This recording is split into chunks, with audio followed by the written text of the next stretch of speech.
Hai guys, jumpa lagi dengan aku Riani 15. Yuk kita sedikit cerita horor. Jangan di kisah pendakian gunung aja ya. Karena setiap manusia juga pasti mengalami hal-hal yang berbau dengan mistis atau horor. Karena kita berdampingan hidup itu dengan alam goib ya guys. Begitu kata orang-orang yang lebih paham dari bidang ini. Ceritanya dimulai dari aku hamil pertama guys. Aku ini tinggal di kampung ya. Kampung aku kebetulan kabupatennya Indramayu, jadi termasuk Jawa Barat juga. Aku tidak akan ceritakan letak detailnya kampung aku, takutnya ada seseorang atau keluarga dari pihak yang aku ceritakan di sini merasa tersinggung ya guys. Jadi ceritanya waktu itu aku lagi hamil pertama, dan di kampung itu untuk WC ya, WC itu buang hajat kita itu orang kampung banget ya. Zaman dulu itu jarang yang punya WC pribadi ya guys. Jadi WC-nya itu kalau musim panen, yang orang kampung itu termasuk aku nih guys, kalau mau buang hajat itu ke sawah ya, ke sawah gitu, pada BAB tuh di sawah, bawa ember kecil juga guys buat ceboknya gitu ya. Ini cerita jujur dari aku ya, dan semua juga sama.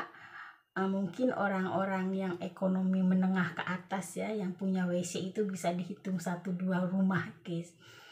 Nah saat itu aku lagi hamil mendekati 7 bulan ya, dan itu aku juga belum punya WC juga guys. Aku masih rutin tiap pagi ke sawah juga untuk buang air besar ya. Dan suatu pagi ya, aku ketemu dengan kakek-kakek ya, karena udah sepuh banget guys. Dan di kampung aku itu kakek-kakek itu termasuk apa namanya, sesepuh ya. Sesepuh itu kalau aku letak rumahnya aku di sebelah kidul ya, sebelah kidul, dia sebelah utara dari rumah aku guys.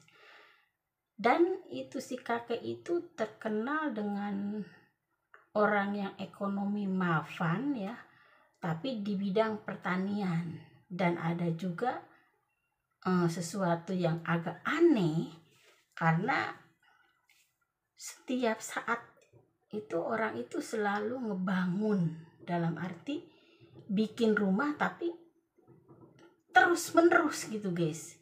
Ada aja yang bikin gubuk lah, nanti direhab lagi lah, pokoknya terus menerus continue, nggak berhenti berhenti.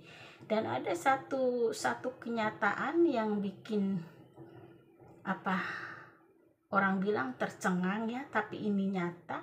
Setiap anak-anak balita ataupun bayi yang baru lahir dari sebelah utara kampung aku, intinya gang terakhir gitulah ya, dari ini misalnya jalan air gitu, Solokan gitu, Dampiang orang kampung mah, ke sebelah utara Dampiang itu semua di situ tuh tiap bayi pertama itu meninggal guys.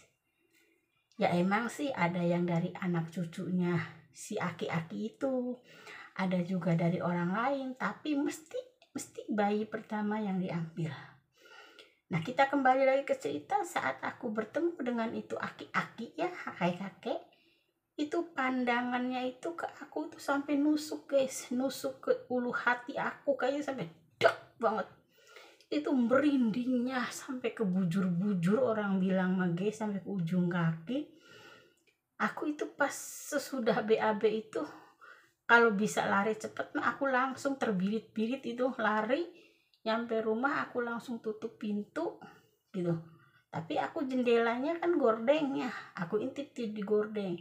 Itu namanya kakek-kakek itu guys, dia itu kayak keliling rumah aku. Maksudnya tuh dari depan kan jalan begini, nyampe ke sini tuh langsung ke jalan guys, tapi enggak, maksudnya sekeliling sepertiga rumah aku. Karena kan rumah aku di pertigaan gitu. itu pandangannya guys, walaupun melalui jendela itu nyampe ke ulu hati, nyampe sek gitu. Dan itu aku takut banget. Aku padahal belum ngerti apa yang namanya istilahnya ilmu-ilmu hitam begitu, aku belum mengerti guys. Tapi naluri aku itu ketakutan yang luar biasa. Dan waktu itu aku juga bilang sama ibu kalau aku, mak kok ngelihat si aki-aki itu kok takut banget ya, dia mandangi aku terus, apalagi mandangi perut aku sampai ujung hati aku tuh, sampai nancep ke dalam dada ke sana gitu. Terus ibu aku tuh bilang, udah hati-hati aja, jangan suka istilahnya main-main ke daerah sana lah, jangan katanya. Kalau bisa BAB-nya jangan ke sawah, ke WC bude aku aja. Kan bude aku itu yang sekarang udah meninggal, dia walaupun rumahnya rumah bilik ya, tapi dia punya WC guys, punya WC pribadi di rumahnya. Emang agak lumayan jauh ya, kalau aku hitung jarak dari rumah aku ke sawah sama ke rumah bude aku tuh sama gitu loh.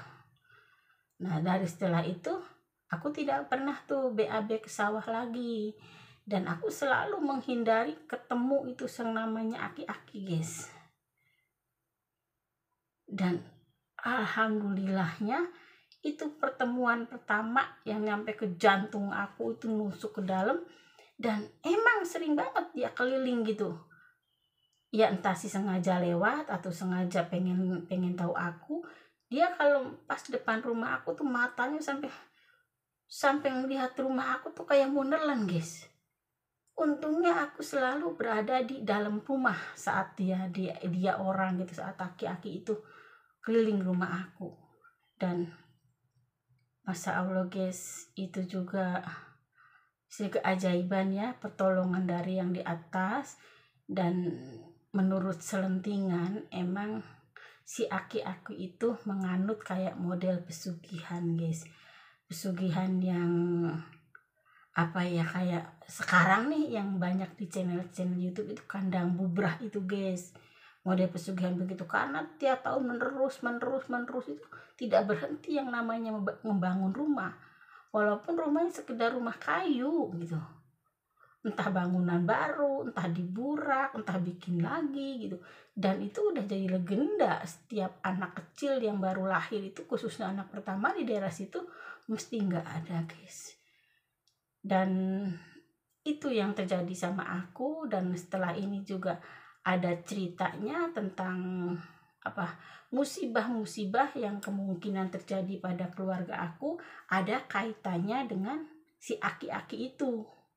Kita tidak seujon ya, tapi menurut cerita dari bapak aku ya, kisah nyatanya, dulu bapak aku tuh mau dijadikan murid gitu loh, murid dalam arti penurunan ilmu dari si aki-aki itu dulu ya.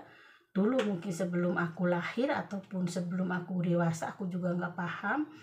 Dan ayah aku itu menolak guys, dalam arti menolak karena untuk menjadi dukun ataupun paranormal kan tidak bisa bekerja kemana, tidak bisa bepergian segampang bapak aku sekarang gitu.